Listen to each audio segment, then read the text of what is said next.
Hello? I love how the first thing that got recorded was you coughing. Yeah, that's my intro. Hi, Crash. I'm dying. Hold on. My identity's being stolen. Brilliant. No, I'm actually Rowan, and I'm also dying. I'm Crash. As was mentioned, I'm this Eris person's friend, allegedly.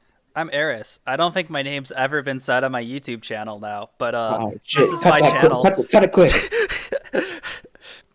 I didn't feel like making a proper worst list this year, so instead I'm drinking alcohol and explaining bad songs to my friends. This is a good idea. And the best part is, I have no fucking clue what music Eris is going to talk about because I have no idea what are the worst 10 songs of this year. I haven't listened to music this year. I've just listened to sea shanties and clipping, so... So I picked out roughly 15 songs that I think suck and will be interesting to talk about.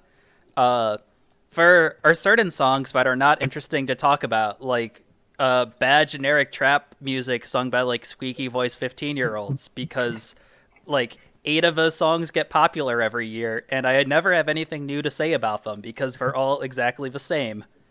They're just bad. The other thing I did not include on this list are like those bad political songs, like Tom McDonald and Kid Rock and Eric Clapton and all those people like made quote unquote songs where they whine about snowflakes or masks or whatever. And I didn't include any of those because I don't consider them to be music.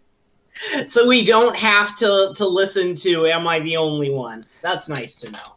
No, I will not be talking about Am I the Only One because I don't know about you, but I think I might be the only one who doesn't want to hear that. Screaming, what the fuck am my TV? That said, I do think the first few are going to go a little bit quickly because I'm Alright. starting with a few easier targets. All right, smash, world record, hit the targets, break the targets, hit those easy Do it. targets. Let's go. Let's do this shit. How drunk are you on a scale of 1 to 10? Ketamine. I don't know, probably like a 3.5. Okay, so we've got our baseline. I just All did a right, that's shot. time to start at So. number 15. Nice. Shots. Come on, chats. How long do we need to spend talking about normal pills? What? I never actually really got into... I never caught the zeitgeist on that meme. I've never heard of this. What are you talking about? Also, hold on, Eris, you forgot to do the obligatory number 15. Normal pills. Okay. What if I were to tell you that it's what a mask is? It's what the point of a mask is! No, I have no idea what you're talking about. Please Okay. tell me that's in the song. That's an earworm. It's the part of a song that'll be stuck in your head for the rest of your life. Well, it's a good thing I've injected horse dewormer into my ears. So you can't hear it. Are you too familiar with a Minecraft YouTuber Dream? In I passing. agree. You know that he cheated at Minecraft, and that's about I it. do know this. Yes. So this year he started getting into music. So he made a song called Mask. If you're familiar with a Billy Joel song, The Stranger, which is about how nobody else truly knows you and you're always wearing a mask, imagine Yeah, I like a third grader wrote that song, and that's what Dream's mask is. Oh no. I mean, I might still be able to like that, though I do hate 3-year-olds. Yeah, that could be funny, at least. That could at least be entertaining to listen to. It could at least be a Minecraft parody level of enjoyable. The song sounds like a super generic like Juice World wannabe. So it's just like, oh, I'm gonna make a sad boy rap song. Oh, it's not even, like, fun bad. It's just bad. It's a little fun bad. Like, I don't think the song itself is terrible, but there are certain parts where it makes me think of a Game Grumps thing where it's like, it's not even metered correctly. Thus, like, it's what the point of a It's like, why would you write a song like that? Yeah. I mean, if anything makes you think of the Game Grumps, that's already kind of a 0 out of 10 anyways.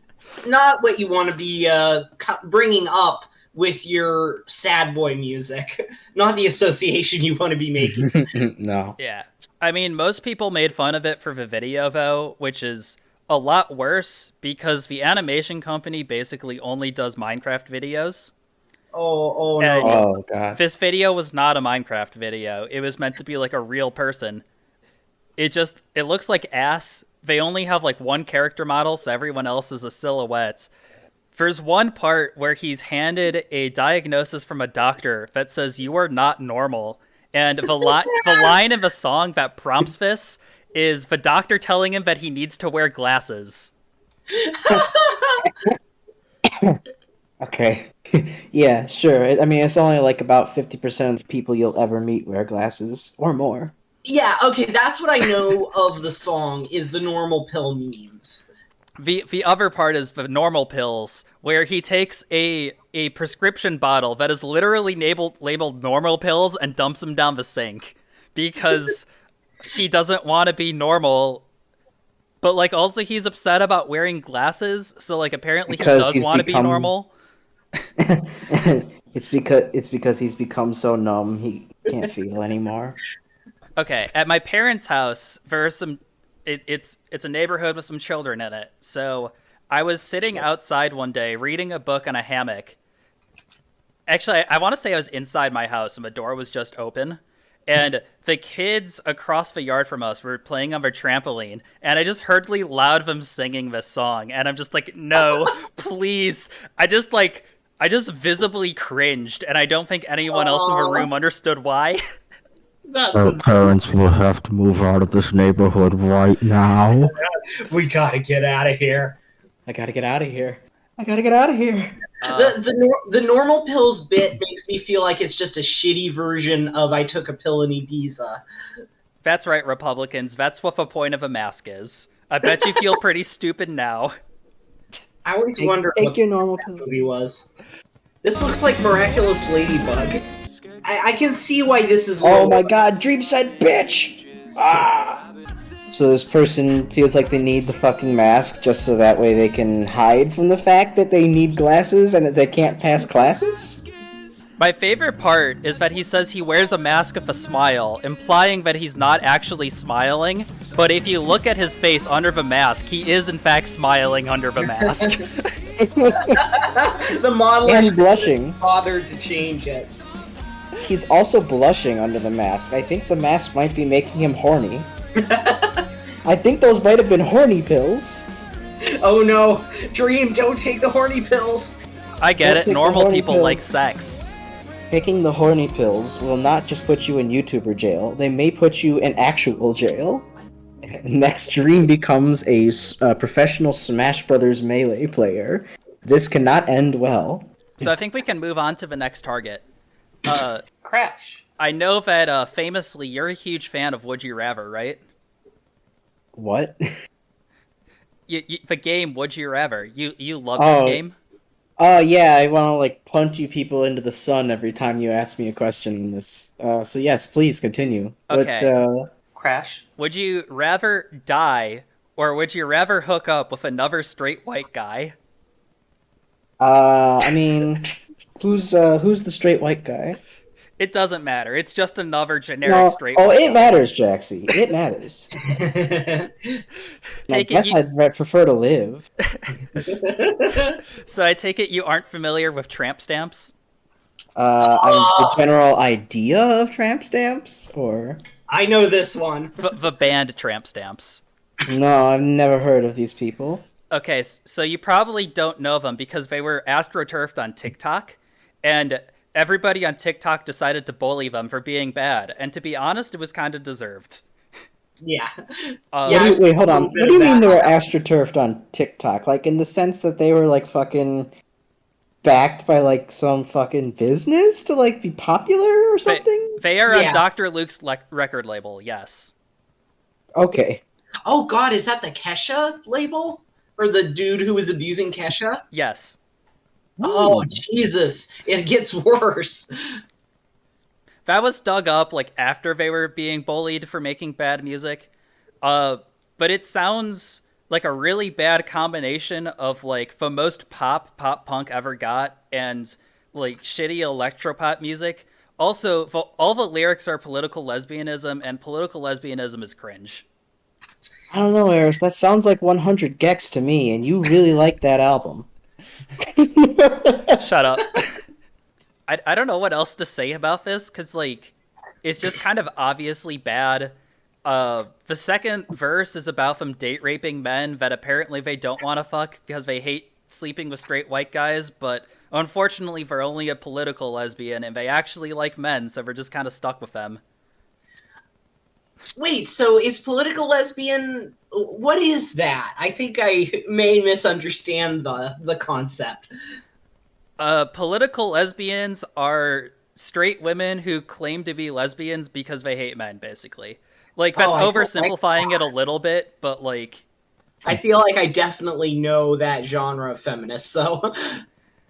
Yeah, I mean, you've been on Tumblr for 10 years. You've encountered at least 5 of them. Oh, God, the slow march of time. God, okay, my first impression of the tramp stamps is, wow, these girls are white. My second impression is, wow, these look like shitty food that they're cooking. It does. God, I would just love to pour some whipped cream straight into my mouth, though. I'd love to just cook a raw egg in a fucking pie crust. Oh god, they're spraying cum everywhere! Ah, it's messages! Symbolism! I do like this worse than the Dream song. Haha, look, they are making the cream pies. It is funny. This is the Avril Lavigne you get at the dollar store. So we have Avril Lavigne at home. Avril Lavigne at home. Another thing that occurred to me about this song is that it's kind of anti-catchy, where, like, when you sing it back to yourself, like, the hook is so, like, bad and immusical that when I sing it back to myself, my brain fixes it so that it sounds like an actual song. That's useful. I always hear, like, the straight white guy part in, like, a different rhythm, but sounds like it's like an actual song, as opposed to, like, just them trying to cram as many syllables into half a second as possible. Yeah, I can hear that too, now that you bring it up. It's, like, really unnatural. I have to wonder how the guys in this video feel. I feel like it takes a special amount of talent to write a melody so bad that your brain refuses to remember it and remembers it as something better. It's like how when you do a really sketchy art style, your brain just kind of fills in the right lines. Like how if you listen to too much harsh noise, your brain just starts converting everything to white noise to, like, make it sound better. Or, wait, no, hold on, I'm sorry. Straight white noise. That's the topic of the song, right? Yeah. A lot of straight white noise happening here. Yeah, and it's coming from the tramp stamps and not whatever guys we're trying to fuck. So, the one song I forgot to actually write down. Rowan, are you hungry? Oh, I am actually a little bit. Is that gonna stay, or...? Wanna go to Applebee's with me? Oh, not now, I don't. I would like a steak, though. If I had a steak, I'd fuck it! Damn. There are, like, better choices of meats for that. No, Rowan's really horny for that bourbon strip steak. I want my bourbon back, bourbon back, bourbon back. I want my bourbon back, bourbon back, and don't even get him started on those Oreo shakes. Really... Someone really needs to make a Lighthouse parody of of Fancy Like now. I now want an Oreo shake. Bruh, you want to fuck the steak? They don't even let me fuck the steak. Buddy. Yeah, well, that's because you're trying to fuck it raw. You need to put on some protection or make it well done. I'm more fond of the Red Lobster. I kind of like this song. Just it's nice kind of white noise to listen to. It's great radio music because I only put on the radio when I'm driving. Fancy like Applebee's. All right, cool. Applebee's, the world-renowned restaurant known for giving you diarrhea. To be very exact, I'm not saying this is a good song. I'm saying I enjoy listening to it. I understand. I understand that sentiment. I mean, one of the postdoc in my lab, TJ, he's a black dude, and he said the difference between white people and black people listening to music is white people actually listen to the lyrics, black people will feel the rhythm, and then listen to the lyrics later and be like, this is the most ratchet shit I'm dancing to. Why do I fucking like this? And honestly, I hate to agree with him, but he can't, he's right. He's very right. I mean, I did listen to this and hate it at first, and now I'm just like, yeah, I'll listen to this while I'm driving. No, it's just a vibe. That's interesting, because I feel like for reason I don't like hip-hop, which is a very black genre, is because I don't care about listening to lyrics. Well, I mean, that's actual hip-hop. This is just like the limp, wilted hip-hop that gets left behind. Yeah, I mean, That's true. it's hip-hop. Like, no one's denying that. Like, if you have something that's actually designed for you to listen more to, like, the non-lyrical elements, then you can get into that more and ignore those lyrical elements. But with this, it's kind of like, all right, well, they're trying to play both lanes. Yeah. Multi-track drifting. All right, so I have one last easy target. Imagine Dragons. Yeah? Imagine Dragons released for worst song this year. They did. That's impressive. You guys probably aren't super familiar with the Eminem song Godzilla. No. I've probably heard it once in passing. Okay. I've been trying to get into more Eminem. Okay, so I want to set the scene with a verse. It kind of sounds a little bit like a James Bond theme. It's like very low key and kind of like a like type thing. And then there's a piano that comes in every measure and it's like bump, bump, bump, bump. I got you. I'm following so far. You have a singer for Imagine Dragons. I don't remember his name right now. And it kind of sounds like he's singing a Christmas carol. Like, like imagine him singing God Rest Ye Merry Gentlemen in like a very pretentious, like, whisper acting way, like he's Leonardo DiCaprio in that Romeo and Juliet film. He's just like, oh, no. God rest ye merry gentlemen, bum bum, bum bum. And then the chorus hits, and you realize that this is a nu metal song. Oh no! Oh no! I'm very interested to hear this because I could have sworn Imagine Dragons' worst track was Thunder, because that sounds like shitting in my ears. I want to hear this. Okay, Thunder. I generally like Imagine Dragons, but I know their newer stuff is getting worse as time goes on. So I would be very interested in hearing this. The chorus there isn't really like a vocal hook or anything. It starts with the singer of Imagine Dragons, I think his name is Dan Reynolds. So Dan Reynolds shouts, "Only one of us is getting out of here alive, and it's not you." And he also sounds like he hasn't had anything to drink in like a week or two. Like, you can just hear his vocal cords ripping apart and like flying out of his mouth as dust particles as he yells this. And then the song doesn't even really get heavy until the bridge, where like the Eminem, like rap god, like staccato synthesizers start playing, and you just get really annoying, like piercing sawtooth synth waves with the drums that are now decided to show up as Dan Reynolds continued screaming, and it's like, somebody get this fucker a drink of water already. He's thirsty for that clout, you know.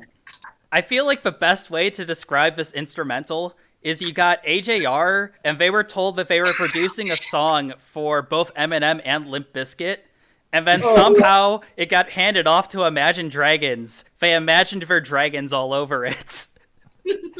They're imagining dragons fucking everywhere. Dan is unfuckable. He's trying to be. And part of a reason I consider this an easy target is because I genuinely could not...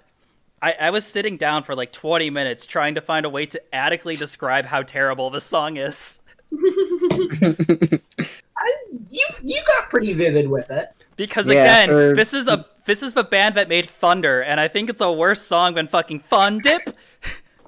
That's legitimately fucking difficult. Like, I saw when Thunder first came out, and I read people like cumming their pants over their fucking song in the fucking description. I was like, oh my god. You people are, like, deaf, or you just have actual turds in your ears? Like, I can't imagine this being a fucking worse song. I've well maintained that every album Imagine Dragons releases gets worse, and I have not listened to Mercury Act 1, and from what I've heard, it's overall an improvement, although when Cutthroat was released, all of Twitter exploded saying, this is the worst thing they've ever done, and it's not even fucking close. That's fantastic. Also, I realized that Thunder has like the same rhythm to it that Fancy Like does. All right, well, I can already observe that the lyrics are completely drowned out by everything else. And I don't really like seeing Dan Reynolds fucking dancing around in boxers. Oh wait, there's the Joker cop lady? Okay, that's fine. Dan Reynolds also... It's Dan Reynolds Society. This is pretty bad. Like, he's trying to do fucking edgy emo fucking screaming from like 20 years ago as well. This is what would happen if you tried to fucking turn Linkin Park into like an indie alternative rock band. This is gonna be all over the classic rock station, isn't it? He's also trying to like pull off like this gospel preacher sound as well. It sounds like he's singing "God Rest Ye Merry Gentlemen," right? Like, I'm not crazy for comparing it to that. I don't particularly even know that Christmas Carol, but like I can get that fucking vibe from this. Yeah. This is Southern Preacher is now the head of Linkin Park, but they're actually in like fucking grunge and indie alternative rock. Why is this fucking cop just eating like raw curry in the fucking car? So this is secretly Olivia Rodrigo's driver's license, right? Somebody should have pulled off a red light on this song. Someone should have pulled out the blicky and done a drive-by. That's just like tomato paste. I just open a can of red gold crushed tomatoes and just imbibe it over the course of an hour.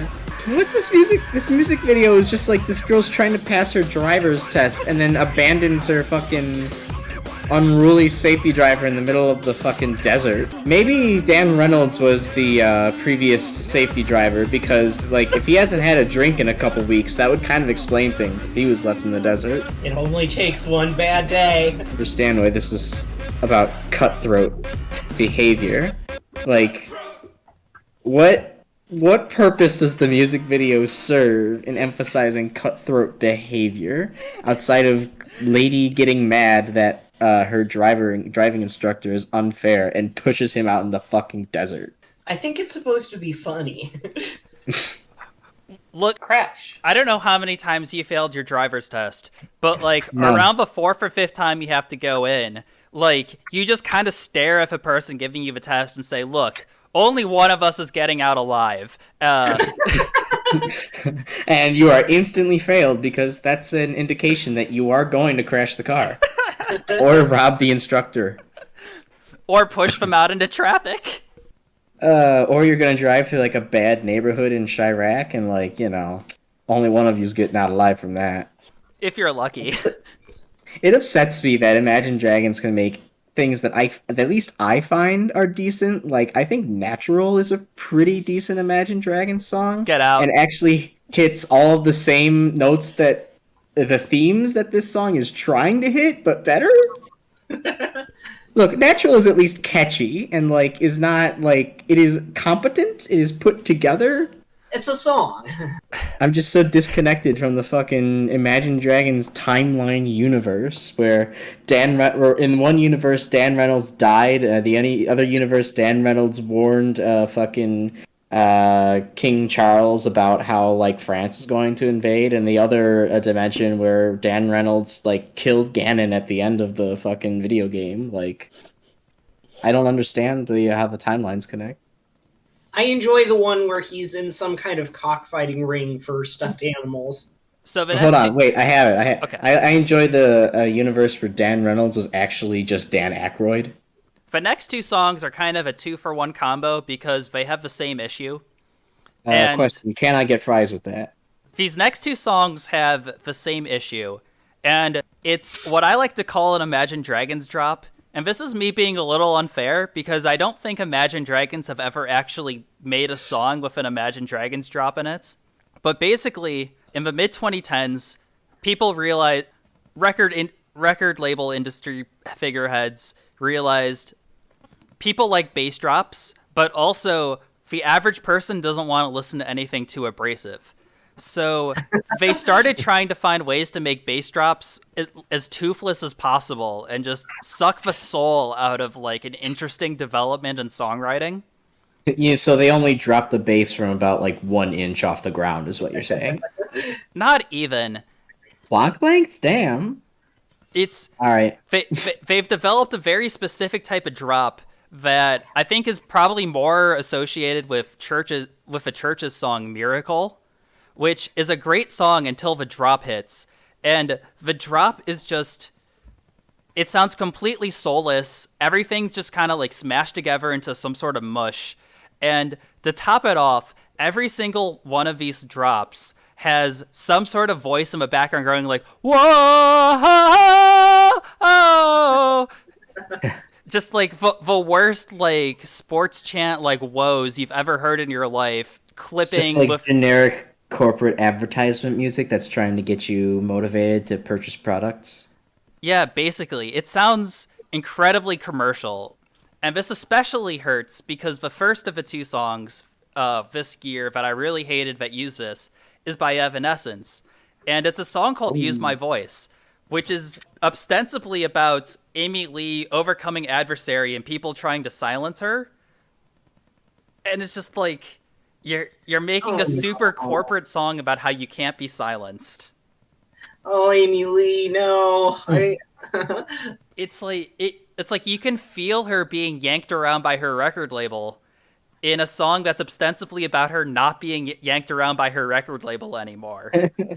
Oh, man, I didn't know Evanescence was still making music. This was the most disappointing way I could have found that out. It's so sad. It's Alexa, painful. play Evanescence. So the thing is, a few years ago they released Synthesis, which was some new songs and some re-recordings, and it was a way of Amy Lee trying to feminize her music, because she felt that her record labels were always trying to make it more masculine. And this included making a re-release of Bring Me to Life that doesn't have the angry dude in it. Yeah, I've heard that version. And I kind of hate to say it, the chorus of the song sounds really empty without the guy yelling "Wake me up" in it. Yeah, I can kind of see that. Yeah, I mean that noise should have at least been filled if it was removed. Like it adds like a certain kind of pacing to the chorus that feels wrong if it's just taken out. And they released a new album early this year, and I have two big issues with it. One of them is that the mixing is atrocious, and the other is that it sounds like a regression. It sounds like they've gone back into making more masculine music and just completely ignored everything about synthesis that like Amy Lee apparently wants to be doing. Oh, no.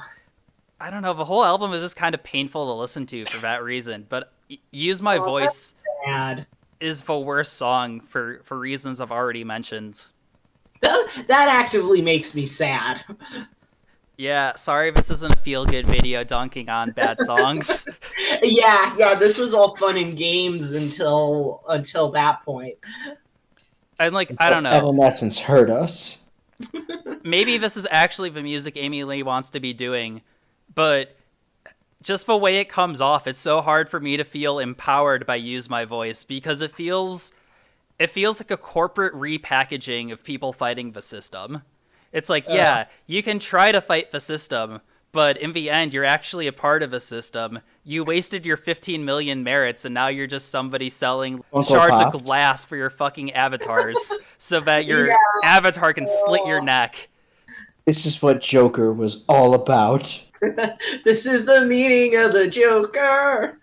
Well, it's not a good sign that I started listening to Use My Voice, and I was immediately like, is that the instrument, or is there something wrong with my headphone?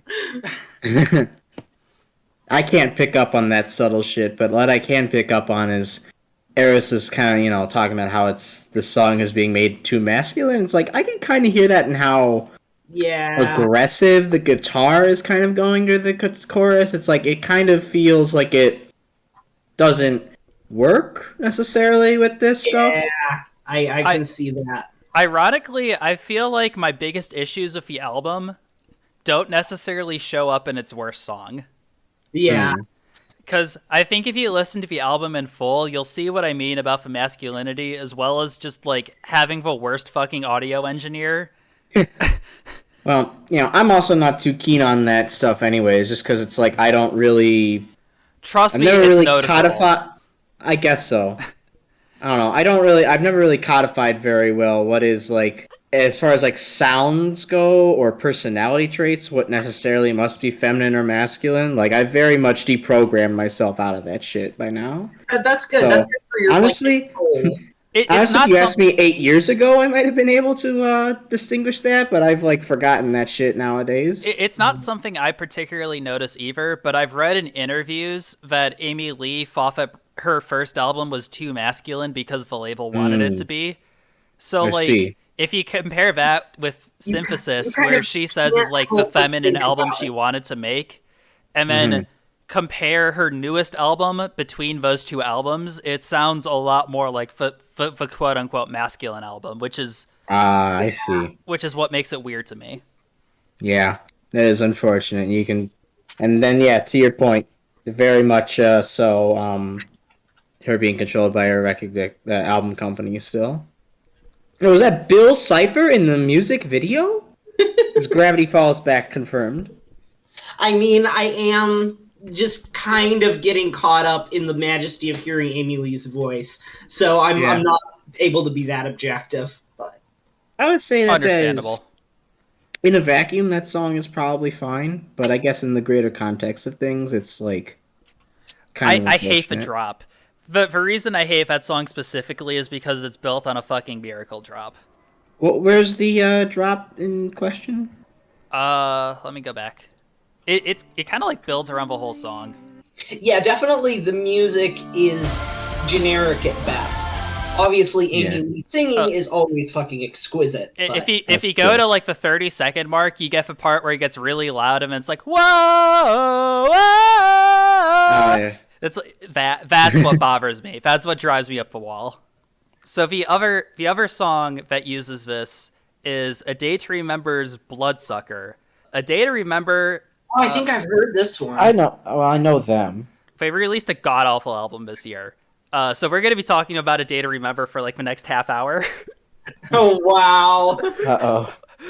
And Bloodsucker is like it's just the same thing. It has really bad production, and it has a really bad soulless drop. And this one hurts for a different reason, and it's because A Day to Remember is a metalcore band. If any type of rock music should translate into making good bass drops, it's metalcore, because metalcore breakdowns are basically bass drops. Yeah. Oh no, they failed on that one. And they failed in this. They failed in their song with Marshmello. That was probably Marshmello's fault. And it's just like, Yeah, who the fuck is managing this band and producing their shit where they can't get A Day to Remember to make good fucking bass drops? Like, this should be the easiest fucking shit in the world. I agree. I mean, like, I've listened to a couple of their things from, I don't know, early 2010s and stuff like that, and, like, I didn't listen to them that back then because they were too abrasive for me, so, like, they should be able to make, like, a pretty good, hard fucking sound. yeah. We know they have the talent in there. Oh yeah, this is very similar. Also sounds like bad Fallout Boy. I think they signed to Fueled by Ramen recently, and Fueled by Ramen is just kind of making all of her bands, like, for like, hey, people really like pop punk, so we're gonna take all our pop punk bands and make them make shitty electropop instead. Oh, that's fun. That's Oh, Jesus, this does not sound like A Day to Remember at all. The fun thing about You're Welcome is the record label forced them to sell out, but they couldn't decide a single direction to sell out in, so every song sounds like a different method of selling out. oh, that's classy. I cannot say a good thing about this album. I see That's people a on lit- Reddit saying like, "Oh, there are a few bangers on it. Like, there's a few okay songs." It's like, no, there aren't. Every song's fucking awful. Yeah, yeah.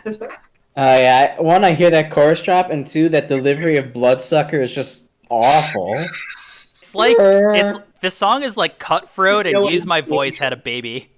Yeah, and they're The gonna delivery of Bloodsucker is being cucked at the fucking end of it. Like, it just sounds like it's being completely held back. Like, it sounds like he's trying to hold it in as if he doesn't want to make Bloodsucker too intense of a word.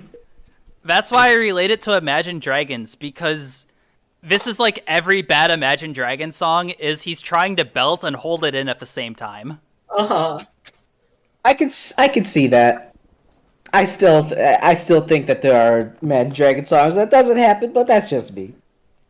No, I really like Night Visions. I will defend Night Visions as an album, with the exceptions of Demons and Hear Me, I think is the name of the song. Yeah. I think those two songs are bad, but Night Visions is genuinely really good, and Smoke and Mirrors has some really good songs too. They just chose all of her worst songwriting qualities to emphasize going forward. Yeah, all right, fair enough. I can agree with that statement entirely. So, should we talk about More A Day to Remember? Hold on. I still have a minute of Bloodsucker. And they're going to be playing that to absolutely to death on all the rock stations. No, that's the thing. For as much as these bands like sell out and try to make like sell out records, for radio like doesn't like them. Like, with very few exceptions, for radios are like, wow, this fucking sucks. Why did you make this? And they just completely refuse to play anything from their sellout records.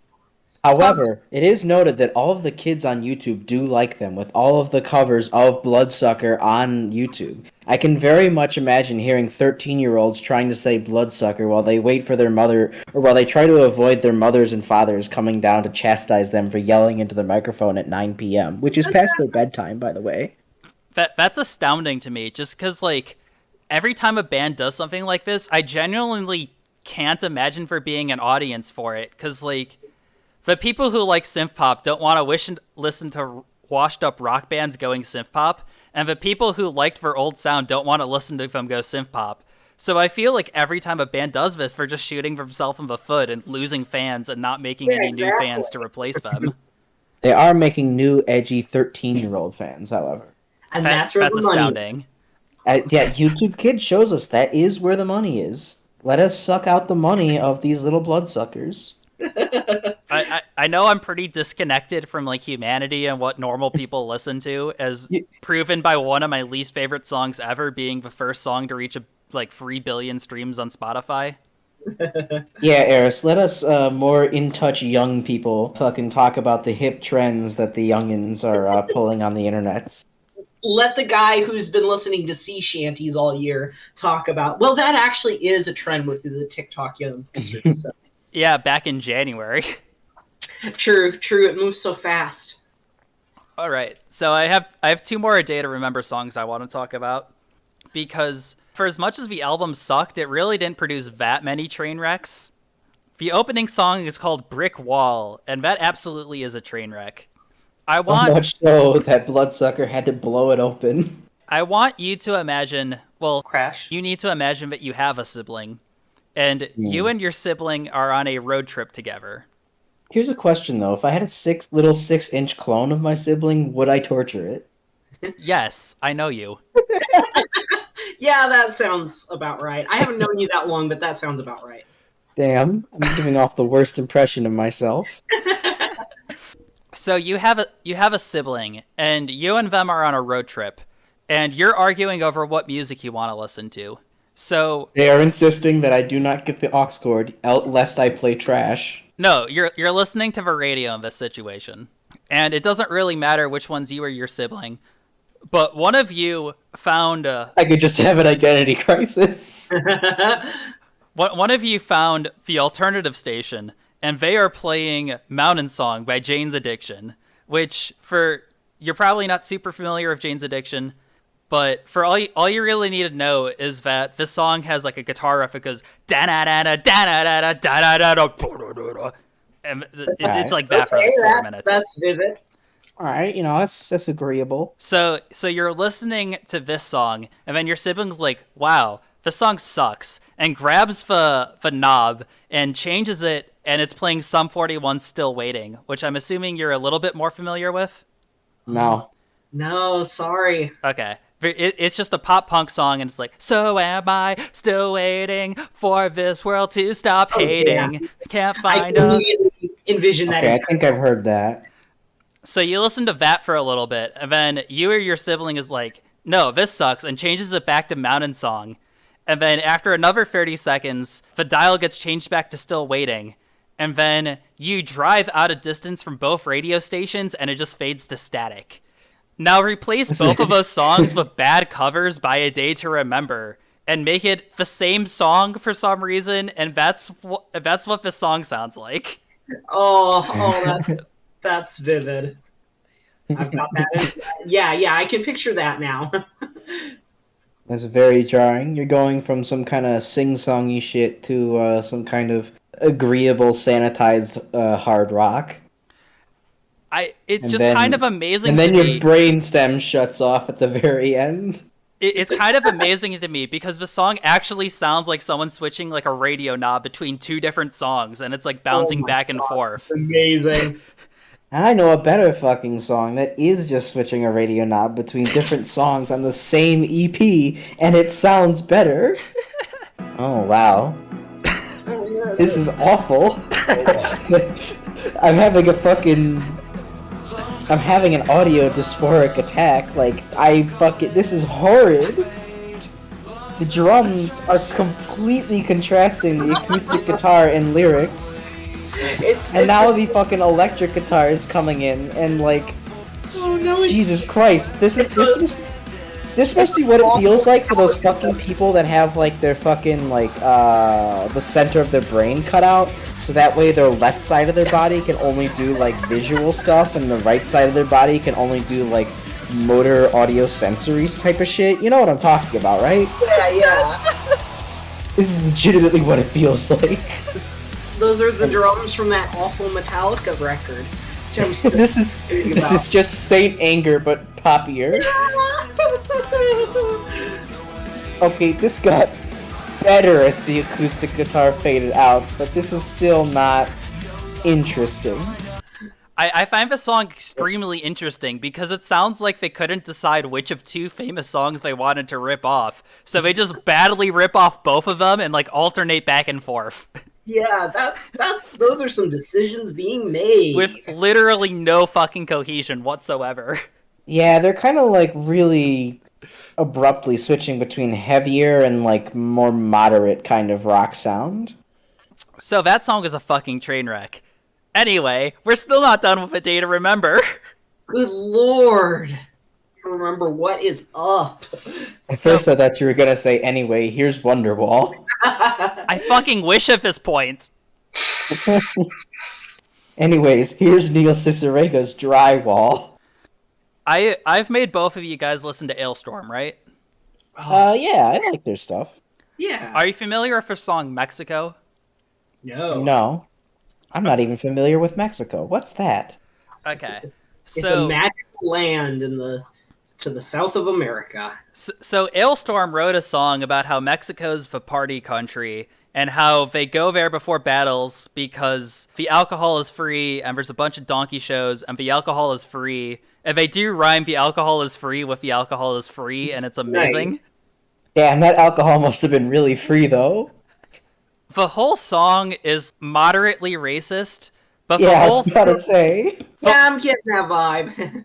But the whole thing is they're pirates, and pirates are terrible people. So they have a veil of irony to hide behind whenever they want to do something racist as a joke, because they can say, well, duh, we're pirates. We're not good people. Of course we're fucking racist. I'm feeling where you're going with this for our next song. I think the better cover for themselves would have just been, this is musical shitposting. Do not take what we say seriously. I mean, it's that too. It's very obviously that too. They don't have to say that part out loud. So imagine that a band who is not a pirate metal band, it is in fact a normal, appears to be genuine band, like A Day to Remember, released the exact fucking same song about going down to Mexico to party because alcohol and donkey shows, I guess. And also, this band isn't known for partying the same way that every pirate metal band has 30 different songs about how much they like to drink alcohol. Yeah. This is the same band that markets themselves towards the outcasts. They're not a band that's about partying. They're a band about keeping your hands up high and your head down low. And they made a song about how much they like partying in fucking Mexico. Why? Also, you keep saying donkey shows. Why aren't there alcohol shows and the donkeys are free? Look, I want a free donkey. I don't my donkey. I don't really know what a donkey show is. All I know is that it's definitely a racist depiction of Mexico, and every time a pirate metal song mentions Mexico, they talk about donkey shows. Why would a pirates metal band have a fucking incentive to mention Mexico in the first place? I don't think pirates went to Mexico. I mean, there's a whole thing of sailing to Mexico, so that doesn't strike me as bad. No, There's this one, I keep forgetting his name, dude who did Hellraiser, the dude who wrote it. I want to say Hellraiser. Yeah, I only know the context of this term because of a story he wrote, not because of who I am as a person, but I think a donkey show is like a bestiality thing, so that sounds like... right. So it's just a peep show, but you have a donkey on stage in like this ruby red dress. Well, actually, that would probably be better than what it actually is. We'll go with that. Eris, what I think you don't remember is when all of the members of A Day to Remember beat their wives live on LiveLeak, but now that the archives are taken down, the context is lost forever. The worst part is this is one of the songs on Reddit that people are like, oh, this is one of the few good songs of her last album. And it's like, what the fuck are you smoking? This is not... Oh, boy. All right, well, it already sounds like the singer ingested a couple ounces of black tar heroin because they can't fucking speak in a proper tempo with the music. This sounds like a fucking high school cheerleading cheer. Yeah, this is immediately like, wow, this is not a fun party song. This is neither fun nor party, and I guess it's technically a song. This is like bad prom rock. I expect this in a fucking... I expect this to be in, like, the popular kids who think that they're not like the other popular kids music video for them graduating high school. Yeah. That sounds right. That's about it, yeah. I swear A Day to Remember has used that fucking, like, bum bum bum da da da da da da bum bum. I swear they've used that before in other better songs. Nah, but for real, I could see myself cranking this to Toontown back in 2005. Yeah, I mean, I kind of understand why people like this one more than the other two that we've talked about, but also, like... I've not listened to any of the lyrics, but... Yeah, just from the sound of it, it's just very generic, which is fine. It's generic. It kind of bops if you, like, don't care about the racism. It's cool. And if you, acknowledge that the mastering is garbage, you don't have to hear the lyrics anyways. Yeah. You can't hear them anyways. Who needs lyrics where we're going? Yeah, to Mexico, where the alcohol is cheap, and the donkeys are cheap, and the women are cheap, and the pirates are also cheap. Pirates are also there. The peso is collapsing economically, and we need your mom's credit card to fix this situation. I have about 20 more seconds left in Mexico. Let me down a couple more beers and fuck a donkey real quick. Don't worry, I am a one-pump chump. It'll be done soon. And man, season 1 of Black Mirror was really something different. I really hate having to fuck another straight white donkey. So I decided to put all the uncomfortable songs next to each other. So now it's time to talk about cancel culture. Oh boy, my favorite. I love cancel culture. Rowan, you listen to, like, worst songs of the year list, so you're probably vaguely familiar with Gabby Barrett. She made the song I Hope. Maybe. That sounds like a pretty conservative name. So I actually kind of like I Hope, but Gabby Barrett got into a little bit of controversy when it was revealed that she was a Trump supporter, and, like... Oh no. To be honest, I don't really care that much. It's like her vote counts as much as mine, and it's like, I don't know. I guess if you're like actively raising money for like bigoted laws or something like that, like, yeah, that's enough to make me not want to listen to your music. But like the fact that you voted for Trump is like, I don't really give a shit. Yeah, I probably listened to artists who've done worse things. But this year she released a new song called The Good Ones. It's about how she's dating a man, and this man happens to be one of the good ones. Oh, honey. What kind of a good one of what, may I ask, pray tell? One of the good straight white donkeys. The song's Are you sure about the white part? Yeah, she's a Trump supporter. I'm positive about the white part. Oh, okay. I thought that the good ones was going to be insinuating something else. For No. his sake, I hope he's... Look, if we're getting out of Mexico, we have to come back to American racism. No, Crash. that's the thing, though. While she's using the phrase, they're one of the good ones, in, like, a totally innocuous manner, the whole song strikes me as a vibe of, like, trying to get canceled. She wants people to get mad at her for using this phrase so that she'll get canceled, and she'll get a huge popularity boost from the anti-cancel culture crowd, who are mad at her for saying nothing wrong. She just used a perfectly normal phrase that absolutely doesn't have racist implications. Oh, God. And I love chasing anti-clout. Honestly, I think it's like how we've hit an era of, irony is no longer enough. We need post-irony. Clout is no longer enough. We need anti-clout. But the thing that I love about the song, too, is that, like, for as obvious as she's trying to get people to cancel her, nobody fucking cared. Yeah, I don't think I've heard her before this.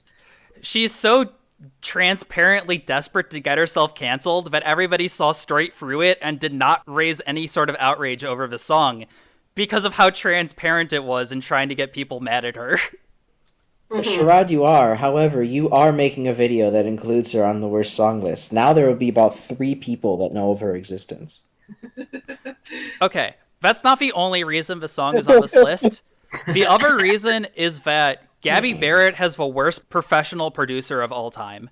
When you have, like, a shitty speaker and you make the volume too loud and the audio just sounds bad? Mm-hmm. Sure. This is what every Gabby Barrett song sounds like on good headphones from, like, a high-quality streaming service. Uh-huh. And it only Kinda gets like one of worse with worse equipment. You listen to it on YouTube instead of Spotify, it sounds twice as bad. I'm not going to be able to hear this song. You listen to it on YouTube and, like, your Bluetooth speaker at a barbecue, like, cranked up way too loud. The song sounds like horse shit. And everybody is really willing to, like, be like, oh, I could do a better job than this professional at their job. And every time it sounds really forced and, like, it sounds really lazy. It's like, no, you couldn't actually do a better job singing than this bad singer, because, like, they at least kind of know what they're doing. But I genuinely think that Gabby Barrett's producer, I could do a better job than them. And I don't know shit about production. Like, I will not make her songs sound good, but I will at least make them not sound like absolute horseshit like her actual producer does. Yeah, you can at least try. We can go upwards to donkey shit. Oh, God, we're not going to leave the donkeys behind, are we? No. Nope. Wow. He calls his parents and has a Bible by his bed. God bless America. Oh my God, she's trying to be the chain smokers. Well, they're buying from the Asian aisle. This means that they're totally diverse and supportive of other people. We eat noodles. We're diverse. For the record, I actually really like I Hope. Everybody put it on their worst list. And the only thing keeping it off of my best list was the fact that production sounds like ass. Yeah, this is pretty bad. This is pretty crunchy. Turn the volume up and it becomes super apparent how terrible this song has been engineered. Oh my God. I had it down so I could hear you all, but, like, I can hear, like, a lot of elements peaking. Just like her career. There she goes. So many ears aren't trained for, like, minuscule details, but, like, I feel like I could show this to anybody on the clip and it'd be like anybody on the street, and it'd be like, hey, turn that down, it's clipping. What the fuck is wrong with this song? Yeah. Oh my God, that really is awful. You can just get those, like, little fucking high hertz tones all the time. Oh God, he's put up the sex swing. Oh God, oh no. At least they fucking gave him a reason to be cutting all that wood in the beginning. I was worried that he was just gonna be fucking cutting wood for no reason, because that's what a man does. Manly man. Alright, let's Who move the on. fuck is this guy? She's cheating already! Oh This yeah, is a what the whole fuck? podcast in itself. This fucking Jonas Brother looking ass that's holding her hand. I don't understand. Who the fuck is this? Alright, so let's move on from somebody desperately trying to get canceled to somebody who was actually canceled. Ooh. And So you're still not doing Am I the Only One, so I don't know who this is. no, we're talking about Morgan Wallen, baby. Oh no! Who? Again! Now, Eris, please tell me, who is Morgan Wallen? So Morgan Wallen was one of the fastest rising country stars. Sure, he got off to a bit of a rocky start with Whiskey Glasses, which everybody considers to be a god-awful song.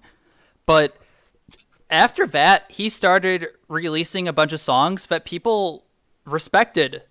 They thought that he was actually one of a really good modern country star. They thought he was one of the good ones. As well as, like, his songs were debuting in the top 10. Like, country songs normally do really well in, like, the top 50 to 60 range. But, like, when you get into, like, top 20, it's like, you know you have a bona fide hit. And Morgan Wallen was hitting this pretty consistently. Until early this year, a video... song about how he was fucking donkeys. Early this year... That could have gone over better. a video of Morgan Wallen calling somebody the N-word leaked.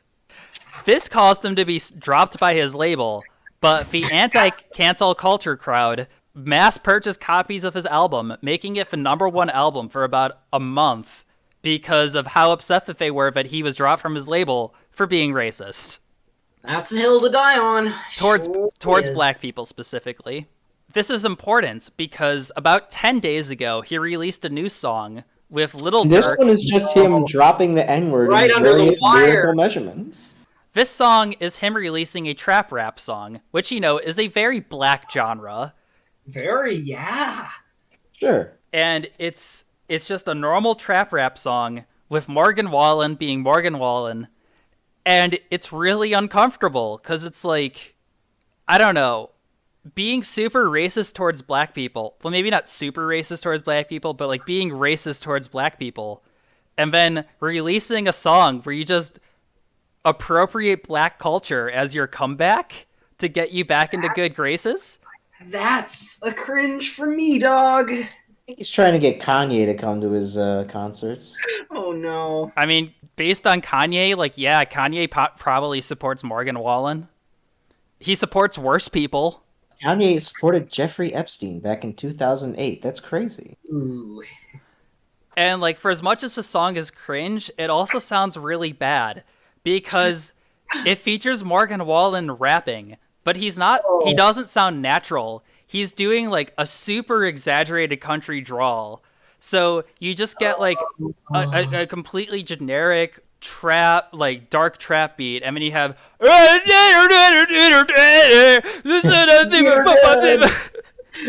Full on Larry the Cable Guy.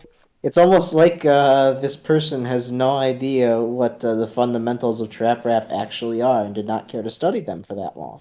Yeah, just like every other country artist who decides to release a trap rap song. I feel like this is one of the songs you have to listen to because it's listening to him try to rap is painful. Oh God. I don't know if I'm ready for this. Also, the song's called Broadway Girls. It's about how sexy showgirls are, I guess. I don't know. I wasn't listening to the lyrics. I didn't listen to this song until like 2 hours ago. You should have gone to Mexico. They're a lot sexier down there. Pirate rap is to be believed. Jesus Christmas. Did I just call it pirate rap? Uh-oh. No, Crash. you brought up Tortuga. Oh no. I was far away from my screen. I thought this said Little Dork for a while, but like, you know, that's probably just as accurate. Oh, well, it's Lil Durk is the... Yeah, Lil Durk is the lead artist. So technically Morgan Wallen is the guest verse, despite the fact that he's the first person on the song and also hogs up like more of his airtime than Lil Durk does. Honestly, the Lil Durk parts of the song are fine. They're not good, but they're fine. I heard my coworkers talking about him. I can't imagine why. Just the subject of hip hop came up, and they didn't know why I hadn't heard of Lil Durk. I guess he's popular now. I don't know hip hop that well. He made a few other songs that I think are big, but I can't name them.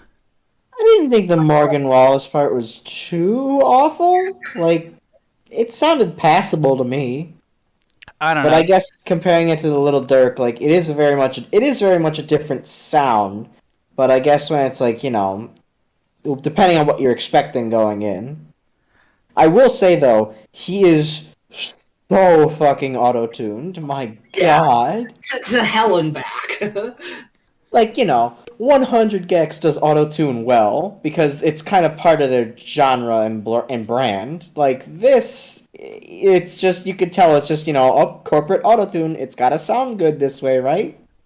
I feel like if Morgan Wallen was just singing like a normal person, this song would be fine. I wouldn't care about it. I mean, it would still be a little uncomfortable because of all the context, but like the song itself would be okay. The fake country drawl that he's just laying on while trying to rap is what really bothers me. Yeah, it sounds pretentious. Pretensions of country. There's the Bo Burnham country song where he's like very obviously doing a fake country drawl to like make fun of like bad country music. Yeah. And every so often I hear a country song that sounds more fake than that, and I'm just like, how do people listen to this unironically? I don't understand. Anyways, Little Durk and Morgan Wallen were both hit by 7 trucks as they walked down that road. They are now expected to make a full recovery. Okay. Do it for us, Little Durk. Take him off life support. So you guys are at least in passing familiar with the pop punk revival, right? Yeah. No. So Travis Barker of Blink-182 is now a producer, and he's been teaming up with a lot of rappers to make pop punk songs, most notably Machine Gun Kelly. R. Kelly? Yeah. And Absolutely what Eris said. while he's made a few okay songs, most of them are kind of bad. This is where we enter Trippie Redd. In 2018, Trippie Redd released Love Letter to You Free, which is both critically and commercially his most popular album. And he responded to both his critical and commercial success by being fucking awful. He's released like 4 projects since then in the last like 2 or 3 years, all of which have completely sucked. That's not a good start. Notably, one of his albums was called Pegasus, and it was just 27 songs of bad trap rap. And they were all promoting like his brony fan base. It's really weird. Really, really strange pivot there. Yeah, Trippie Redd stands with the Pegasisters. So Trippie Redd decided that his 80-minute, 27-track long album called Pegasus was not long enough. So he decided it needed a deluxe edition. So he released a new album called Neon Shark vs. Pegasus, which is a deluxe edition of Pegasus featuring like 12 or 13 new songs. None of the songs sound like anything that was on Pegasus, and it really makes you wonder why it was a deluxe edition to his album instead of just a completely new album.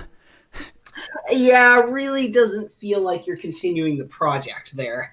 I guess that's why it's a Neon Shark versus Pegasus, but it's like a completely different album. There's no reason for this to be linked to Pegasus other than like people listening to this new album. Their streaming service is automatically going to play Pegasus afterwards. So you're going to get like a few more cents before people turn off Pegasus because it's a trash album that nobody likes. Well, those pennies add up. He got like a whole 5 cents off of this ploy. I think that's enough for some alcohol down in Mexico. Well, that doesn't count because the alcohol is free. Speaking of alcohol, where are you at now? Maybe like a 6. Nice. So, Neon Shark versus Pegasus is not that bad. I think that the next 2 songs that I want to mention that are both from this project are probably the best songs, but also have enough bad in them that they're worth mentioning. So the first is Female Shark. And when you listen to the song, you're probably going to think, hey, this is pretty all right. It has a bit of a groove. Like, it has a pretty nice vibe to it. But the problem is that Trippie Redd is a horrible singer. Just like most of the rappers that Travis Barker works with. Yeah. So the chorus of his song is Trippie Redd just kind of barking out, "Freaky girl! Freaky girl!" And then after that, like, some walrus comes on. So just like, "Arf, arf, arf, arf, arf, arf, arf, arf, arf." And that's the chorus to the song. And it just kills the mood. Oh, And yet there were no sharks in the entirety of this song. What's up with that? So, Ooh, sorry, Eris. This triple red video has been blocked by UMG due to copyright reasons. what? I have to watch it on YouTube to actually watch it. Oh no. Oh, okay. I'm gonna Why run are to the these bathroom characters... quickly. Hold on. Why do all the fucking characters in this video look like they're from the fucking Sims? Because it's a I could- visualizer and not a music video. I could make these characters in The Sims 4 right now. They're also just staring at me into the distance. Fucking girls. Well, this is not good for my throat. Also, just like cum rags on the ground too. Is this a loop of like 10 seconds of walking? This is a loop. This visualizer is a loop. This sucks. I'm sorry, but I like my music videos the same way I like my fucking pornography, animated pornography. I don't like it looped.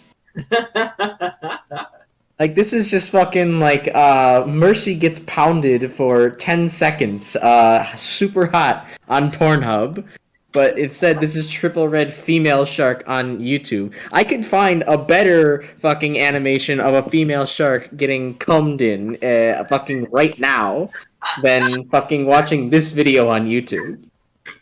Anyway, there's lyrics to this song? Ooh, yeah, we fuck? Yeah, we fuck. Okay, cool. Give me love, can we fuck? Give me love. I mean, I'm going to talk about Dead Desert quickly because I don't have much to say about it. Dead Desert's more of a trap metal song, so it has some like heavier guitars making up the beats. I mean, the chorus is the worst thing you've ever heard. I didn't know trap metal was a genre. So these are not songs that are quite so bad overall. Just the high points do not make up for the low points. Yes, absolutely. The chorus of Dead Desert is like honestly a pretty okay like trap metal guitar line. And then you have Trippie right going, drop, dead, drop, dead, drop, dead. And it's like, no. Trap metal is a genre that's cool in theory, but I have never heard a single good trap metal song, which is disappointing. Not being utilized correctly. For as much as I'm ragging on Neon Shark versus Pegasus, it's probably the best album he's dropped since like 2017 or 2018. Because for some reason, I was convinced that Trippie Red is good enough to be worth watching, and then every single time he releases something, it's just disappointing. Aw. Alright, wow, Dead Desert was a horrible experience. Those were both pretty bad songs. I disliked them. Dead Desert was just like some, again, a lot of these songs that we reviewed tonight are just 14-year-olds screaming into their microphone about how much they hate their mom and how they'll never understand the pain they're going through. Yeah. Only this time, Dead Desert also has the problem of taking place in a fucking ocean. Yeah. Yeah, the video actually looked kind of cool. Yeah, that's a weird choice of a video for a song called Dead Desert, of all things. Yeah, the video looked kind of cool for the first, like, second, and then I remembered, oh yeah, the animation's bad, and then, oh yeah, this is a 10-second SFM loop. Yeah. It's a visualizer, not a music video. You should just expect those. No. Let's not accept mediocrity. Are you too familiar with Oliver Tree, now that we're down to the last 3 or 4 songs? Yeah. I'm familiar with olive trees. I have consumed olives before. I do make a lot of Italian dishes, so olive oil is in my speciality. He's gone viral a few times. His whole thing is that he has a bowl cut and an annoying voice, but in the past he's channeled that into making like decent songs. His big song that I've heard before is Alien Boy. I think I've heard of Alien Boy, and I did not like it. Fair enough. Do you at least appreciate the fact that it's like something unique? Sure, for the sake of argument. Okay. Yeah, for the sake of argument. I heard this song probably like once and maybe like 1 minute of it. So like he has an annoying voice, but like the instrumental is at least like kind of interesting. It feels like there was actual effort put into the song. So in 2021, 2 things happened to Oliver Tree. One is that, and I think they're both related. The first, He got cut down for oil. The first is that he started blowing up and getting like actual popularity. The second is that his music started sucking little doggy dick. Specifically, little doggy dick. It did? Only small comes in this Discord. Yeah. So he had one song called Life Goes On, and it's one of the most annoying things I've ever heard, but it's actually hitting Billboard Hot 100. So, like, apparently he's actually getting, like, some good, like, popularity off of his, like, dog shit song. Probably because it has, like, 7 different remixes for some goddamn reason. Yeah, that will help. But that's not what I Remixes want to with talk expert. about. He has another song that was released earlier this year called Out of Ordinary. The whole song is about how he's not like the other girls. He's different. I hate that just from the title. He takes his normal pills. No, he doesn't take his normal pills. He's out of ordinary. He's not an ordinary person. Crash. He has an annoying voice. And he wears glasses. And he has a bowl cut. And he wears a bowling jacket. And he dodged his taxes in 1972. I'm gonna bite someone. I hate it. And the worst part about the song is that anything interesting about Oliver Tree's music has been scrubbed out. This is the most generic indie pop song you've ever heard. And it's like, yeah, I'm not like the other girls. That's why I make music that sounds like all the other girls made it.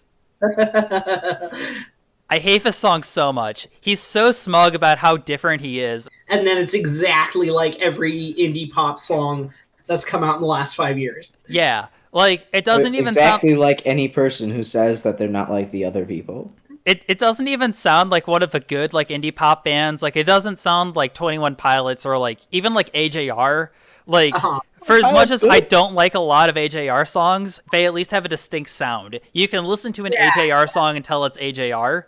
If Oliver Tree didn't have such an annoying voice, you would not be able to tell who wrote this. It's like, it could be Lonely the Band, it could be Group Love, it could be Walk the Moon. Who fucking knows? Who knows? Who cares? Fuck off with your out of ordinary bullshit. This is the first one that's made you actively angry. I like that. I feel like Oliver Tree actually has, like, an interesting voice, and because he started seeing success, his label started forcing anything special and unique out of him. Oh, that sucks. Yeah. Now Oliver Tree is just Joshua Tree. Regular, boring, generic, helping you save money on your car loan. There was a cracked article 10 years ago by Spouse and Robert Evans that was Spouse talking about how he had one song kind of break through, and he got signed by a record label, and they specifically preyed upon his unique voice to make him sound like everybody else and how much he hated it. I just get so much of that vibe from, honestly, a good amount of the songs I'm talking about today. It sounds like an interesting and unique voice that maybe I care for and maybe I don't care for, but I at least respect the artistry of it being sucked dry and corporatized to the point of just absolute mediocrity. Yeah. God, this is boring. Welcome to late-stage musical capitalism. This is the kind of stuff, when I have my music on shuffle, I like indie music, but when I put my music on shuffle on any platform, I get stuck in what I call indie purgatory, because it's just like all this mush of white guys making sad music, and white girls, and it's just... It gets to the point where I'm like, okay, I need some rap or some hard rock or a sea shanty or something, because this is just intolerable. This is a perfect example of that. I don't think the white girls are as bad as the white guys, and I say this as someone who had to listen to a Grace O'Malley concert. I'll give you that. They're bland in different ways. But yeah, this is absolutely smack dab in the middle of indie purgatory. Grace Vanderwall, that's her. Crash. It's time for me to talk about the 90s. Ooh, I'm interested to hear this. Do you guys like Friends? No. It's adequate. I've never watched Friends, but it's never particularly tickled me, and between that and everything I've heard about how it can be occasionally problematic, I'm just like, I feel no need to ever watch this. So, Like guy, I've watched Friends. Friends is okay. It gets a chuckle out of me. The characters are kind of zany and wacky, but like that's whatever. So my sister fucking loves Friends. She's watched the entire show start to finish at least 5 or 6 times. Yeah, yeah. I've been forced to watch it just because, like, I want to eat lunch and my sister's watching Friends or whatever. Uh-huh. And it's not terrible. I will laugh, like, at least once an episode. Maybe 2 or 3 times if it's a good episode. It's like, you know, it's an okay show, but it's kind of bland. Mm-hmm. Like, right down to the title, it's about a group of friends. It's like, oh, how creative. Would you say that it's corporately sanitized to suck all the life out of the individuality of these friends? I mean, maybe. Yeah, just to fit the theme here. Yeah. It's just like, okay, cool. You made a show about a group of friends. It feels real good. bold and daring. It feels like really good, like, background noise. Just something to put on while you're doing something else. Yeah, straight white noise. Yeah. And Eris, are you drunk enough to be talking about this? I don't feel that you are. I hope so. I feel pretty drunk when I stand up, but now that I'm sitting down, I feel kind of okay. It always I think feels... you need to feel like shit when you're sitting down as well. I just chugged the last of my fireball, okay? Awesome. Now let it out. Let the world know why Bing Chandler, or Chandler Bing, is such a bad man. No, Ross sucks. Fuck Ross. Oh, yeah, Ross does suck. Ross is kind of an asshole. My sister loves Friends, and she fucking hates Ross. Ross is like the man baby of the cast, and that's saying something when they're all man babies on that cast. So for as much as I make fun of my sister for liking Friends and having it as a comfort show and watching it like 18 bazillion times, my sister has a personality that isn't just how much she likes Friends. Which is more than I can say about Jax, who wrote a song called 90s Kids, which is about how much she loves Friends, and about how much she's making Friends her entire fucking personality. And how much she just loves going on adventures. I feel like unironic 90s kidsism died like 5 or 6 years ago. Yeah. So hearing a song in 2021 about like, oh, I wish I was born in the 90s so that I could be a 90s kid and I could watch Friends whenever I wanted is physically painful. First off, do you own cable? Because Friends is a fucking rerun city. Like, you can just like turn into like any channel and Friends will be on because it's really fucking popular for no explicit reason. And second off, Netflix paid like $5 billion so that you can buy Netflix and watch Friends. It's not unique to the 90s. People fucking love Friends nowadays, and I don't get it. It's an okay show. It's not worth the $5 billion Netflix spent to keep it on their fucking platform. Yeah, not at all. It's just a shame. Some people will only taste junk food and feel like that's the peak, how good it gets. But yeah, and there's nothing wrong with junk food as long as you aren't making every meal McDonald's like you're fucking Morgan Spurlock. Right, it's the same deal with people who obsess over The Office or fucking what other super popular trendy shows are there that people obsess over? Squid Game? Kind of, yeah. I mean, I guess it hasn't been around long enough to kind of, establish itself. Okay, like what is the what other syndicated shows are there that people obsess? Hey, Crash. In tribute to the original Friends, we made sure that the 7th member of our friend group was white. I kind of, I partake in this a little bit. I enjoy Scrubs. Scrubs is a very funny show, I think. It's not my fucking life, but I will rewatch it every once in a while. But I can also see there are probably some fucking pre-med students that would probably make Scrubs their whole fucking personality, which would be obnoxious, even for me. Because there's not that much to mine out of the show. Classic games. People who will go on and on about classic games, and I'm like, sir, this is a Wendy's. So I'll be honest, I have a bit of a nostalgia blind spot for the 90s. I like to think of the 90s as being like all grunge and all alternative and all anti-authoritarianism. Like, the entire 90s was Daria. Like, normies didn't exist in the 90s. Yes. And that's obviously not true. Like, Smells Like Teen Spirit peaked at like number 6 for like a week and then fell off. Like, alternative rock and grunge was nowhere near as big a deal as people like to think it was. Black Hole Sun didn't even peak in the top 40 because of how Billboard measured its sales success, because it was a sales chart and not an airplay chart. So, like, Black Hole Sun was a huge hit on airplay, but not enough people were buying it to make it an actual, like, top 40 hit. Maybe I'm a little guilty of making Daria my whole personality. I wear a Daria shirt enough times that my friends complain about me wearing a fucking Daria shirt over and over again. But, like, Ooh, we do. At least Daria has a personality. Daria isn't a generic show. Like, it has its own thing. Unlike Friends, which is somebody went up to, like, for corporate overlords and were like, hey, I want to make a sitcom about a group of friends who are in a sitcom. We can call it sitcom. And we're like, that's bad. What if we called it Friends instead? It's the white bread of sitcoms. The worst part of Jax's 90 Kids song is that it doesn't sound like it was made in the 90s. It sounds like a generic 2010s indie pop song. Yeah, if you're gonna do that, go full on, like, you gotta go hard with it. Yeah. Does it at least sound like it was mastered in the 90s? Probably. No. If you're gonna make a song that's, like, about how much you love the 90s, at least make it a pastiche of, like, 90s pop trends and not, like, a 2016 generic indie pop song. Like, You gotta go, like, full Bruno Mars on it. Just At the very least, release it on VHS. yeah. or cassette. Oh, that's 80s.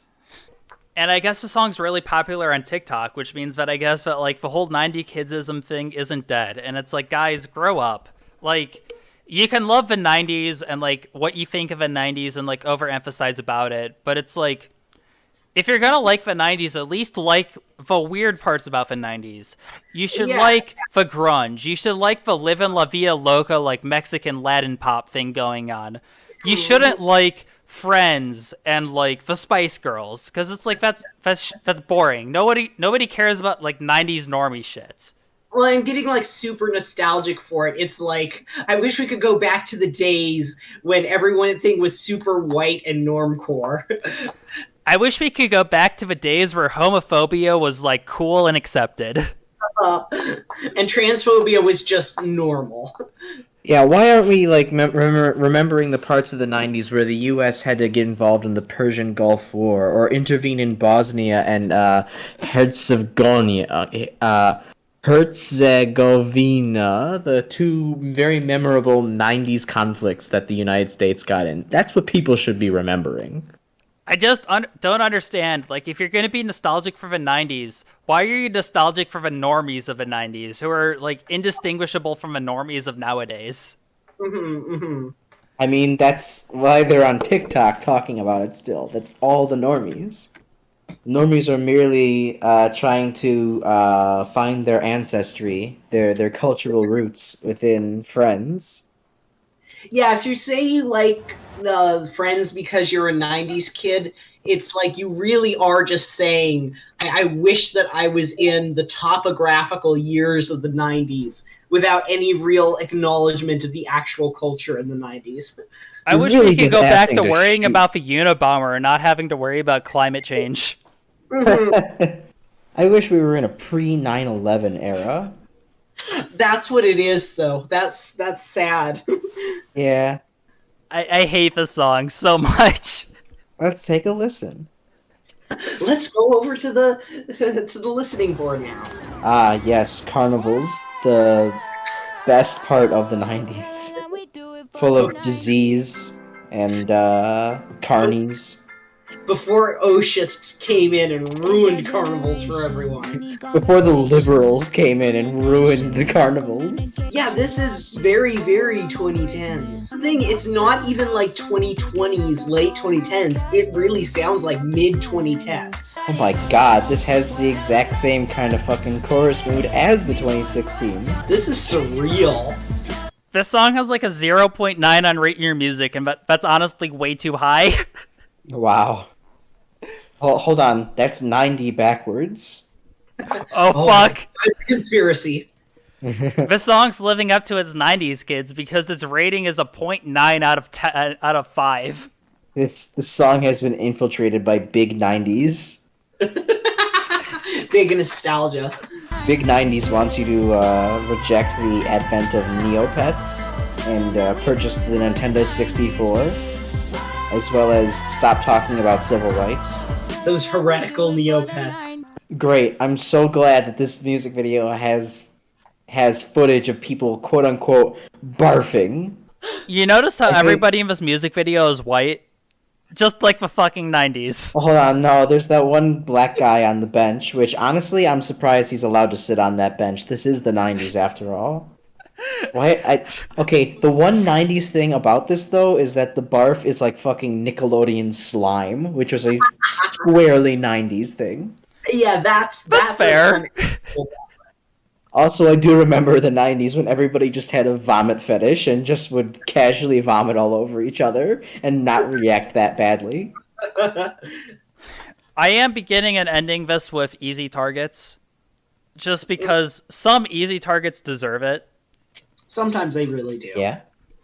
So, imagine that you're a teenage girl. Easier for some of you than others. Yeah. Easier for some of us in this call. Imagine you're a teenage girl, and you find like a cute new tank top. Like, I don't know, it has like a leopard pattern, or it's like a really nice shade of green, and you really like it. So you want to wear your new tank top. And it's your quirky, dad... and it says like, he hit her, but it's actually she shit herself in fake text. And your dad, yes, your dad, not somebody else's dad, your dad, doesn't like the fact that you are wearing a tank top because it's too revealing. So he decided... I think I know where this is going. He decided to write an entire fucking country song. I know this one. How revealing your clothes are and how bad this is. You know what? That's something my mom might actually do. I think this is the one song that we're talking about today that I've actually heard of before. So he writes a song about how actually showing your boobs off to people isn't hot. In fact, dressing in like long-necked and long-armed turtlenecks where nobody can see anything is actually a really hot thing to do. Also a good look telling your daughter, no, if you really want to be sexy, here's what to do. We're not even at the half of it. So your dad wrote a song called Modest is Hottest. Oh, I hate it. When I was in college, on all the light switches, there were little slogans underneath them trying to get you to like turn the lights off and conserve energy.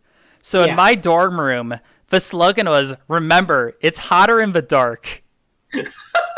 Actually, that's inaccurate. Light does, in fact, deliver energy, which can be in the form of heat. Shut up, Crash. I'm fucking your wife in the dark. No, please, let me fuck my wife! Too late. The best part about this song, it's a song about how you should dress modestly because boys actually really like it when you dress modestly because it turns them on more than when you dress like a slut. It's like all about that bass, only worse. But here, let's miss this toxic message and give it a worse message. You know how parents have those things that they do where they annoy their kids? Where, like, your mom will call them Pokemans instead of Pokemon? Because she knows that it upsets you. And she finds it really funny. So, imagine that in your song where you're trying to convince your daughter to do something, you do something that you know upsets her. Because you find it funny. And you expect her to take you seriously after you do this. Again, I imagine my mom doing this note for note. In the second verse, the guy says something about, so if I see you dressing slutty in the TikToks, that's not the exact words, but like that's close enough. In the TikToks, I'll ground you until you turn 18. Just kidding. No, I'm not. Ew. This is just, I feel unclean. At least not I'll grind you until you turn 18. That would be a completely different matter altogether. God damn it. Crash. So, this song is so cringe that I want to say I saw it like 3 days after it was uploaded, and I saw it at work and the video was up. So I waited until I got home from work to watch the video, and by that time, the official video for the song had been deleted because it was bullied off of the internet within 3 days of being uploaded. Oh, that's beautiful. That's how bad this song is.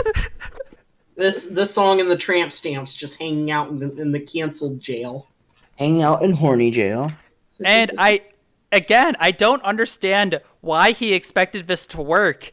It's like, if you're trying to convince your daughter to not dress like a slut, you shouldn't do things that are going to upset her because you find it's funny. Yeah, again, my general impression of parents is not one of logic and reason, but... Yeah, I'm trying to find the video, and the second video is called Mathew West deletes Modest is Hottest video after social media pushback. And it's like, yeah, it's like, I don't think you're a bad person for making the song, but you did it in such a bad way that it's like, yeah, how did you not imagine the fucking pushback? Yeah, I could have told you this would happen, man. I can't even find, like, a good video of a song to send you, because it's all reactions to the video. Because it's just that fucking cringe. Oh my god. Look, if you think that teenagers should be dressing a little bit more, like, conservatively and modest, it's like, I don't think you're a bad person. I understand where you're coming from. That's reasonable. I honestly don't know if I agree with you or not. Like, it's just not something I really care about enough to have an opinion on. None of the other steps that he's taken are reasonable. Yeah, but, like, this song is bad. Like, even if you agree with it, this song is bad. Oh god, he has another song called Gobble Gobble. Oh, here's a video called Mathew West Apologized, parentheses, not really, end parentheses, for Modest is Hottest. I hope Gobble Gobble is about the Cheddar Goblin. I hope it's about how a turkey needs to be dressed more modestly. We don't need all that bread. We want the meat. We don't need all that breast. I'm not sure if I've sold enough how much that this sounds like it was made by your dad. It was not made by a professional musician. It was made by your father. Your father, my father, in a my father. Oh, this was number one. I lost track of where we were. Oh I man, can't believe this guy got canceled. He's just trying to be one of the good ones. He's got a song called Quarantine Life. I bet it's a banger. He's just a straight white donkey trying to make music for a Christian nation. And trying to fit into this crazy world where he just has to take his normal pills, but he doesn't want to. Yeah, I'd rather be listening to Modest Mouse. Yeah, I don't think these teenage girls should be dressing very sexually anyways. This is going to tempt all the pedophiles on the street. Or, I'm sorry, the minor attracted persons. And it's all your mother's fault. I love this. A little more Amish, a little less Kardashian. Yeah, I don't have any good way to end this video. I personally had a lot of fun with this, but I'm also drunk, so like I was probably going to be having fun no matter what. Oh, this was great. What I've gathered from this is that I need to go down to Mexico. I need to go and roofie a straight white guy, have sex with him. Then I also need to proclaim that this adventure has turned me into someone who's not like the other kids because I'm also from the 90s, and this is what a 90s person would do. Yeah, you need to take a time machine to go back to the 90s and go to Mexico. Right, and then I need to sell out and not know what I'm doing with my life, and also you need to try to be canceled. True, I need to. I think I don't need to try at this point. I mean, yeah. Out of my friend group, you're the most likely to be canceled. Hey, don't say that. All I've learned is that I need to dress sluttier. As somebody who doesn't like showing skin, Modest is Hottest is so bad that it makes me want to become a nudist. I know, right? It's like, God, I need to get more booty shorts. Eris, would you rather die or listen to Maroon 5?